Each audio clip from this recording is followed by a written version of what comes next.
Hello everyone, and thank you for joining me. Today I'll be answering the question, what makes a good collaborative service team for public health? But first, let me describe to you our service project to get a better picture of our team's collaboration. I partnered with two faith-based organizations to promote health among their population. Cru and the Baptist Collegiate Ministries are Christian student organizations on the campus of the University of Oklahoma. They are both 501c3 nonprofits. These ministries were looking for ways to reach out and meet students using health promotion efforts to connect them to their organization and serve them in specific health needs they reported. In addition, the organization wanted to offer a Bible study that incorporated a biblical worldview on health and wellness. As part of the collaboration, we used surveys to collect qualitative data about health-related issues of college-age adults. These results from the Barna Group found that 48% of college students reported a life goal to be physically and mentally well. They are clearly desiring to know how to live a healthy life. The organizations recognized this data showed an opportunity for outreach and equipping of their students on topics they desire. This motivated them to seek the help of a public health expert to develop health programs, resources, and communications to use this year. As part of our collaboration, we produced a 6-week small group Bible study, equipping students with practical health tips and biblical wisdom. We also created a digital recipe book for all students who are living independently and learning to cook for the first time. Last, for outreach, we designed an exercise class for sorority girls in the Kappa Greek House. It incorporates a short devotional led by a Cru staff member. Now that you know what our project was, here are things I learned about collaboration with these faith-based organizations using public health service and community health promotion.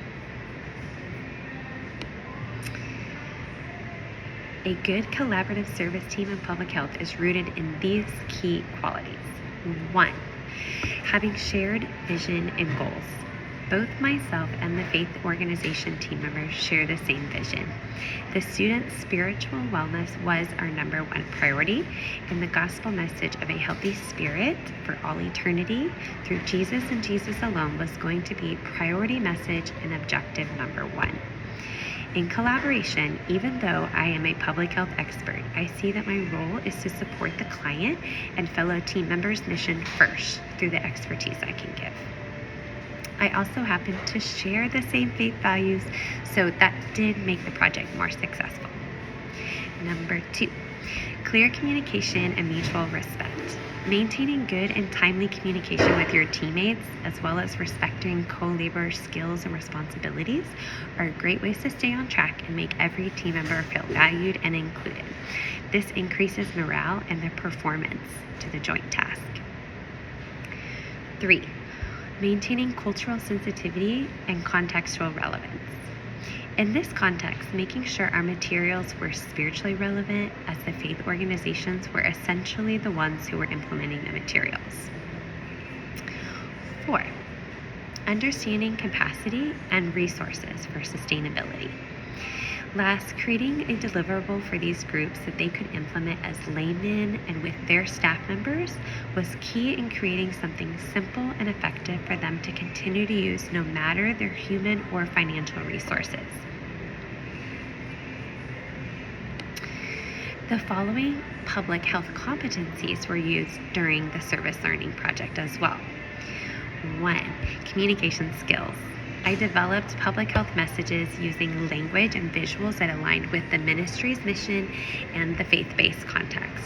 This involved adapting evidence-based guidance to be both accessible and spiritually relevant. 2, cultural competency. Understanding the values and language of faith communities was essential too. I needed to respect theological perspectives while maintaining scientific integrity. This competency helped bridge potential gaps between spiritual and physical health conversations. 3, community partnership development. Building trust with ministry leaders requires active listening, aligning goals, and offering value to their existing outreach efforts.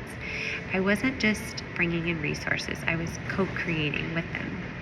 It was important for them to make the final decision so that the project offerings were truly aligned with their mission and I was just there to support them. 4. Program planning and evaluation. As a public health consultant in this project, we essentially translated public health tools like a community needs assessment and the pre-seed-proceed model to fit their target population and purposes. We collected interpreted data, performed SWOT analysis, created objectives, and implemented the program, and evaluated the results to be adapted into future year efforts. The organizations can now use the same format to conduct year after year, adapting their offerings, their outreach, and trainings based on the students' reported needs annually.